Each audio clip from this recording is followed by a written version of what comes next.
Our step-by-step process for planning, designing, developing, and maintaining exceptional software applications. Software is the primary way most companies are interfacing with their customers and managing their work within their teams. At Software Co, we build custom applications for a large variety of clients. A typical project consists of a development manager, a project manager, a business analyst, a UX designer, a UI designer, systems architect, a technical lead, a DevOps engineer, and a quality analyst. We work with clients not only to execute on their ongoing software development requirements, but also to model the possible future with prototypes and ideas to imagine the future that will lead them through the next cycle of growth. The first step of the discovery phase is a kickoff meeting. Our clients all begin at different stages of the process. Some are entrepreneurs at the early idea stage, whilst others are established companies with legacy software modernization or complex software integrations and enhancements. Therefore, we use the kickoff meeting to evaluate what has been done so far on the project and plan out the required features and functionalities and the desired user experience for the application. To start, we create a feature map, which is a high-level view of the features of the application. It serves as a starting point for closer examination of how the views will interact and is maintained and updated throughout the life of the project.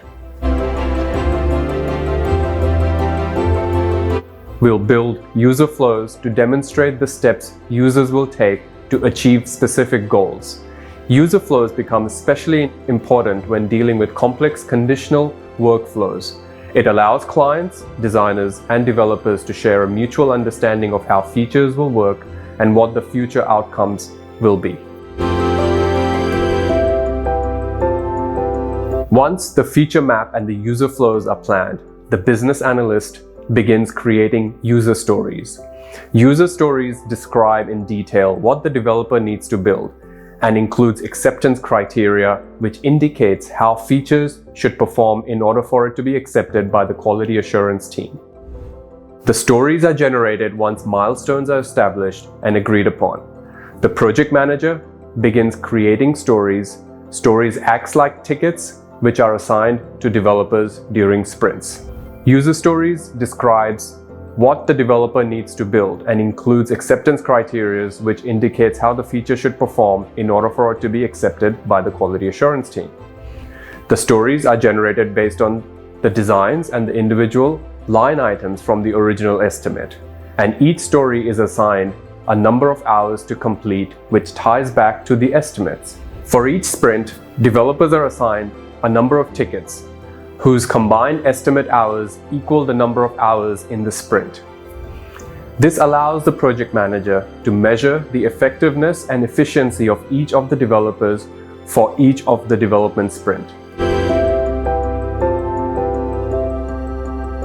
Many of our projects start with a multi-part technical discovery engagement to either understand and document existing software stacks or research and recommend the right technology and architecture for the project.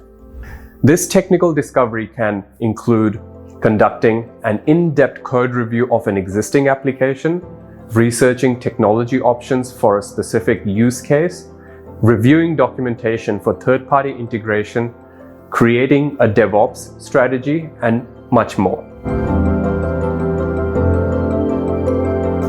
We'll create a series of user personas to gain an understanding of the different types of potential users of the application, what motivates them, and what goals they would like to achieve when using the application. We create wireframes of the primary views of the application. Wireframes allows us to create the general layout of the screens without having to decide on the exact text and imagery that will be used in the final designs. Wireframes are useful for rapid prototyping, understanding functionality, demonstrating the user flow, and ensuring a solid underlying structure. Style concepts demonstrate different options for the look and feel of your application, including colors, fonts, etc. We generally create 2 or 3 style concepts for you to choose from, each with its own unique look and feel. Prior to creating the concept, we review your competitors' products and determine how we'll differentiate your product from theirs. We combine these findings with your existing brand guidelines to create the style concepts. Next, we use the selected style concept to create a style guide, which is a document which sets standards for colors, fonts, buttons, headers, styles, typography, and other elements that will be used throughout the application. This ensures a unified and cohesive look across each sections of the application and serves as a reference for designers and developers throughout the project. High fidelity design serves as a visual representation of how the app will look. It incorporates the structure of the wireframes with the visuals of style guides. The design also incorporates visual assets such as photography, illustrations, and icons. These serve as an accurate depiction of how the app will look once it's launched. Once the high fidelity designs are complete, we upload them to InVision or Figma to create a clickable prototype, which will then be used to build the development estimate. High fidelity clickable prototypes allow our team and yours to interact with the designs and truly understand how the app will function once it's built. This allows us all to test the application prior to development and discover edge cases and improvements which would have otherwise been missed. It also improves the accuracy of the estimates and can be a great tool for generating budgetary approvals for the development of the application or for pitching investors. Our comprehensive design process and the clickable prototype help everyone involved fully understand what will be built, which in turn allows us to create a detailed line item estimate of the hours required to develop the app and its associated costs. It's not possible to accurately estimate the cost of development of an app without first designing it, which is why a systematic design approach is very important. The development proposal outlines the proposed cost to build, the development team, and the project timeline. If your project warrants it, we may also include a plan for phasing out the releases with the accepted cost and the timeline of each releases. To ensure a smooth, effective, and efficient development process, we must first do some pre-development planning to properly prepare. This involves assembling the development team, completing a design to development handoff, establishing project milestones, creating user stories, and planning sprints. Once the development team is assembled, they meet the original design team for a design to dev handoff meeting. A comprehensive handoff from the design team to the development team ensures that the developers fully understand the application and have what they need to build it. Prior to development commencement, the design and the planning team meets the developers and reviews everything that was created during the design phase, including the market research summary, user personas, user stories, user flow maps, style guide, high fidelity design, and the clickable prototype. This systematic handoff ensures that the developers have everything they need to proceed quickly and efficiently without any blockers. As a next step, the project manager establishes the key milestones for the project, which we call version releases. Instead of having one deadline at the end of the project, we have several version releases along the way that each include a limited version of the app with a limited number of working features for the clients to test. The goal is to set a working set of features in front of a client as early as possible in the development phase, so that we may gather feedback and ensure that the feedback meets the client's expectations and needs. Once the user stories have been created, They are bucketed into 2-week sprints. We try to plan out as many sprints as possible at the beginning of the project. However, the first couple of sprints are planned in more detail and more accuracy. Thereafter, the future sprints are planned later on in the development timeline. After the stories are added to the sprint, they are assigned to each of the developers on the team by the project manager, based on the number of hours available in the sprint and the number of hours estimated for each story. Developers are assigned a number of stories for each 2-week sprint. Each story is assigned an estimated number of hours to complete, and the combined estimated hours equals the number of hours available in the sprint. Each user story includes a description of what is to be built, links to required assets like components and icons, and the acceptance criteria. As the developers complete stories, they build automated unit tests and integration tests into the code. Test coverage is important as it alerts developers when something breaks as new code is introduced.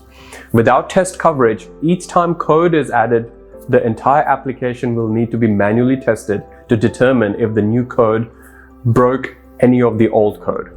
This is time-consuming, costly, and ineffective. Some developers skip testing early on to save time and go fast, but this is costly in the long run. All of our applications are built with robust end-to-end test suites from day one, which saves time and money in the long run. Unit testing tests code at the unit level, which are the smallest testable part of an application. The purpose is to validate that each unit of software performs as designed. Integration testing is a type of testing that combines individual unit tests and tests them as a group. The purpose of this test is to discover faults in the integrations between integrated units. Once developers complete a story and build unit and integration tests, the story is then ready for review by quality assurance. If the story passes QA, it's then sent to the project manager for further review. If it fails QA, it's sent back to the developers for revision. The quality assurance checks for a number of factors, including: does the code meet the acceptance criteria outlined in the user story? Does the user interface match the design? Does the code work properly on multiple types of devices and browsers? Once the user story passes QA, it's sent to the project manager and the tech lead, who reviews the code to ensure a high level of code quality and tests the code and its features one final time. If everything looks good, the lead developer merges the code with the master and the story is complete. At Software Co, we write clean code. This is what it means in practice. Minimalistic. The easiest way to keep code clean and understandable is to be concise. Less code means less complexity, less chances for bugs, less code to maintain. Keep it short and simple. The code must be obvious to other programmers. You can read clean code in plain English. Directories should be structured according to the best practices for each language or framework. File names, classes, functions, methods, variables, and parameters should be named explicitly and with context and intent in mind. At the end of each development sprint, the team meets for a sprint retrospective, where they determine and discuss if the sprint was completed on time, if the user stories were properly estimated, if there were any unforeseen blockers or challenges that popped up, if the project as a whole is on track versus the estimate, and if Software Co's processes is being followed properly. The feedback from each retrospective informs the plan for the next sprint.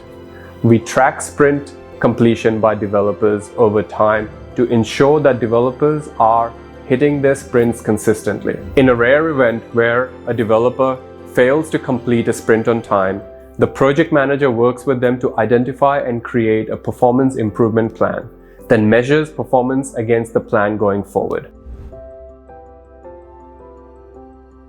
As sprints are completed, they roll up into version releases, which includes a limited number of completed features that are ready for user acceptance testing by the client. Clients are able to test the version releases and provide feedback to the development team. All of the version releases have been completed and accepted by the client, and the application is ready for beta testing, and eventually a public or an internal release. After the public release, the app moves to either a maintenance mode or a continuous development mode. Once the application goes live, we can provide ongoing support and maintenance via a maintenance agreement or an ongoing active development agreement. For applications with limited planned future development, a maintenance agreement is all that's required to keep the app running well. Maintenance agreements cover the following: update versions. Open source languages are consistently updated by the open source community. Each update is called a version. It's important to keep versions up to date to ensure performance, security, etc. So all our maintenance agreements include updating versions as a standard deliverable. Performance optimization. For applications that manage large amounts of data or which have a large number of users, ongoing performance optimization may be required. This can include monitoring and optimizing servers, load testing, crash reporting, etc. Update integrations and dependencies. Modern applications are built with a variety of third-party dependencies and APIs, but these dependencies and APIs can change over time. So an important part of our maintenance agreement is updating applications to ensure that they continuously integrate properly with third-party dependencies.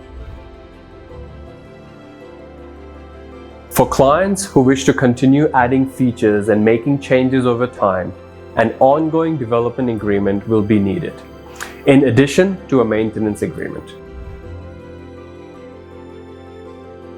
So you're probably wondering how we make all this work. Here are a few tactics and tools that we use. We create a Slack channel where everyone in the team joins the channel. Conversations are fluid in the project channels. We use Jira for the detailed sprint and task management, where every team member's tasks are planned and progressed.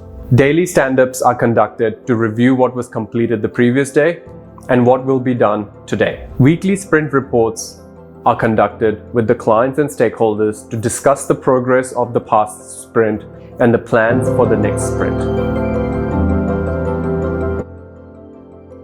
We track and report our billable time with unparalleled transparency. Our entire team tracks their time using Time Doctor, which tracks time down to the second.